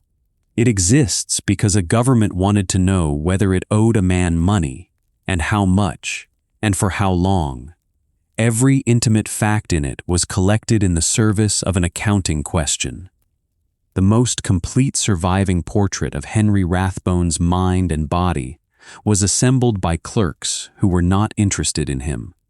And now I have to tell you what happened to those clerks, because the record in this case has a way of closing its own loops, and this one is almost too neat to be true. You remember that in July of 1865, Edwin Stanton seized Ford's Theater, and Congress paid John T. Ford $88,000 for it, and it was ordered never again to be used as a place of public amusement. What was it used for instead? The interior was gutted and rebuilt with floors. The government put its records on the first floor. On the second floor, it put the library of the Surgeon General's office. On the third floor, it put the Army Medical Museum. And from 1887 onward, the building was given over entirely to one purpose. It became the clerk's office of the Record and Pension Office of the War Department. The room where Abraham Lincoln was shot became the place where the United States kept the paperwork on its soldiers' bodies. Every wound, every fever, every disability claim, every widow's application, filed in the building where the president was murdered, 3 floors of shelving standing in the empty air where the dress circle and the boxes had been. Henry Rathbone's file was in that system. On the 9th of June, 1893, the front section of all 3 interior floors collapsed. A supporting pillar had been undermined during excavation work in the cellar. 22 clerks were killed. 68 were injured. Almost exactly 28 years after John Wilkes Booth stepped through an open door, the building came down on the men who kept the pension records, at their desks, at 9:30 on a June morning. Henry Rathbone was alive when it happened. He was in Hildesheim, in a monastery, being told that vapors were coming through his wall. 2 years earlier, a doctor had examined him in that room for the very office that had just fallen down. That does not mean anything. I want to be clear about it. Buildings fall because pillars are undermined, not because of what happened in them. But it is in the record, and it belongs in it. We have spent all night on the difference between what a record contains and what a story becomes. This one is a fact and not a legend, and almost nobody tells it. In 1910, in a house outside Albany, a 40-year-old lawyer from Chicago opened a closet. Henry Reed Rathbone, the eldest son, born on Lincoln's birthday, took out the white satin dress his mother had been wearing on the night of April 14, 1865, and had it burned. He said it had been nothing but a curse on his family. His father was still alive. Let the full weight of that settle. When that dress went into the fire, Henry Reed Rathbone was alive, in an institution in Lower Saxony. His son, in America, was destroying the only physical object that tied the family to the night everyone insisted had ruined them. He did not wait for his father to die. He was about a year early. On the 14th of August, 1911, Henry Reed Rathbone died in the asylum at Hildesheim. He was 74. What killed him is not clear. Nobody wrote it down in anything that has come to us.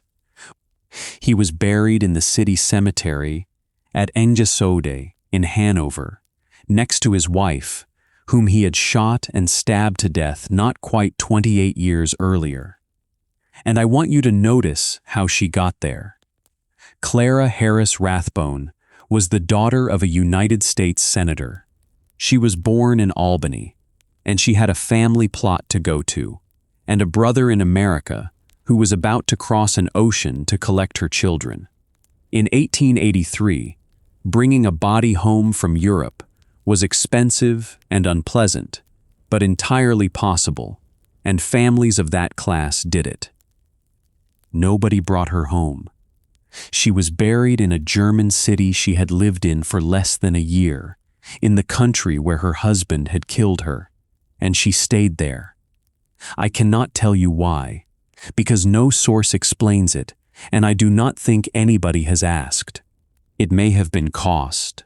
It may have been the season, in the last week of December.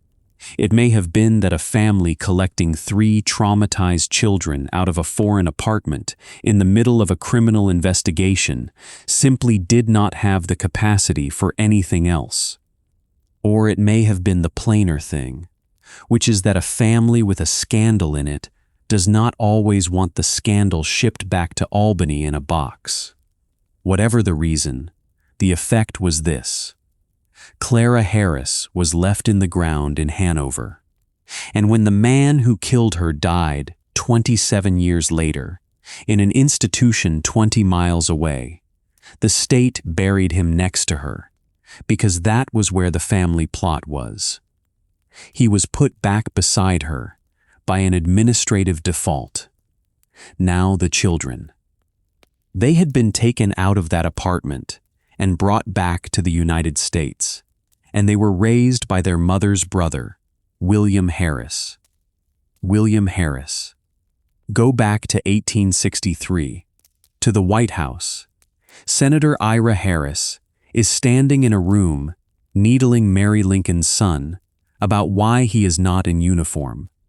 And he says, "With a father's stupid pride, I have only one son, and he is fighting for his country. That son is the man who raised these 3 children. The boast that wounded Mary Lincoln in 1863 turned into the guardian who took in 3 orphans from Hanover in 1884. There is no poetry in it. It is one small family doing what small families do, 21 years apart." Gerald Lawrence Rathbone lived until 1936 and died in New York at 65. He married. There were no children. What he did with his life is not recorded anywhere I can find. Clara Pauline Rathbone married a man named Randolph and died in 1918, in her mid-40s. And Henry Reed Rathbone, the boy who had stood behind a bedroom door at 13 years old while his father killed his mother, did this. Phillips Academy at Andover in 1887, Yale in 1892, the law department at the University of Wisconsin in 1894, admitted to the bar in 1895, a law practice in Chicago, a delegate to the Republican National Convention in 1916. And on the 4th of March, 1923, he took his seat in the House of Representatives of the United States as a congressman from Illinois, the grandson of Ira Harris, the son of the man in the box. Then, in 1926, he did something that I do not think he could have done by accident. There was a man named Osborne Oldroyd who had spent his life collecting Lincoln relics, thousands of them, and who had been keeping the collection in a house on 10th Street in Washington. The house was the Peterson boarding house, the house where Lincoln was carried across the street to die. The house where, in the hallway, a bleeding army major had sat down and gone over onto the floorboards. Oldroyd was getting old and wanted the collection preserved, and he went to a congressman for help. Henry Reed Rathbone carried the bill. Congress authorized the purchase of the Oldroyd Lincoln collection. The son of the man who fainted in that hallway put the name of the United States government on the contents of that house. I would love to give you the bill number and the exact date. I will not invent them. They are sitting in the congressional record, and nobody has pulled them for this story. He died in Chicago on the 15th of July, 1928, and was buried at Rose Hill. In 1952, in Hanover, the graves were cleared. In Germany, a burial plot is not owned. It is leased. A family holds the right to use the ground for a term of years, and when the term runs out, somebody has to renew it, and if nobody does, the plot is cleared and used again. That is not cruelty. It is how a country with very old cities and very little room manages its dead. Nobody renewed. The surviving family lived overseas and could not tend the graves. So, 87 years after Ford's Theater and 41 years after he died, Henry Reed Rathbone and Clara Harris Rathbone were taken out of the ground and disposed of. There is no grave, there is no marker, there is nothing at Engisode with either of their names on it. The last thing the world did with these two people was to need the space. Now let us close the account. 3 times the state looked at Henry Rathbone, and 3 times it declined to enter a finding. In 1865, a military commission that was hanging people had him on the stand and asked him about a knife. It did not ask him why his back was to the door. No officer censured him. No newspaper has ever been produced that accused him. Gene Smith said it plainly. He blamed himself for something no one else laid against him. In 1884, a German court had a man who had killed his wife behind a locked door with witnesses on the other side of it. What that court found, nobody writing in English can tell you. What we can say is that the code in force had no verdict of guilty available for a man whose will was not free, and that he went from that proceeding into an asylum and not a prison. In 1891, a physician examining him for a pension wrote down the delusions, wrote down that the condition was incurable, and then wrote that the cause of his disease is not known. No court, no commission, no doctor, nobody with authority, and nobody with access would put their name to a finding about this man. And there is a 4th one, and it is the one that should have been easiest. In 1865, the Metropolitan Police of the District of Columbia charged John Frederick Parker with neglect of duty for walking away from the door of the presidential box. That is the one accusation in this entire story that was formally made, on paper, by an authority with jurisdiction against the one person who actually had a duty to that door. It was dismissed in 30 days, and nobody kept a transcript. He died in 1890 in an unmarked grave. So think about where the markers are. Parker, who left the door, has no stone. Rathbone, who fought the man who came through it, has no stone. Clara Harris, who was in the box and swore an affidavit nobody has read, has no stone. And the only object any of them left behind that anybody could point to, a white satin dress, was burned by a 40-year-old lawyer in 1910 because he had decided it was a curse. The physical record of that night has been almost completely cleared away by fire, by cellar excavation, by German cemetery administration, and by nobody in particular deciding anything. And into that vacuum went everybody else. Remember the 30 seconds. Not as a measurement now, as a sentence. He gave the country that number himself, under oath, 3 days after, in a document where he was trying to be exact and honest and careful. And the country took the most precise thing he ever said about himself and used it to time him. 30 seconds. And what did you do with them? Remember the dress, the most famous blood-stained garment in American history, kept for 45 years, burned by a son who called it a curse, and stained the whole time with the blood of the man who had tried to stop it. She wrote down whose blood it was. Nobody read the letter. And remember the file, a pension file, opened by clerks in a building that later fell on them, examined by a doctor who was there to price a disability, and who wrote down that nobody knew what had caused it. That is the whole surviving interior of the man, and it was compiled by people who were not asking about him. Barrett said haunted. He said the scene always haunted his mind, which is a description of something being done to a man. Somewhere in the retelling haunted became blamed, and a victim of a memory became a defendant. That is the shape of this case. Every verdict in it was entered by somebody who was not in the room. I do not know what happened to Henry Rathbone. I genuinely do not. It might have been the fever of 1862, which 2 surgeons believed had already permanently injured him.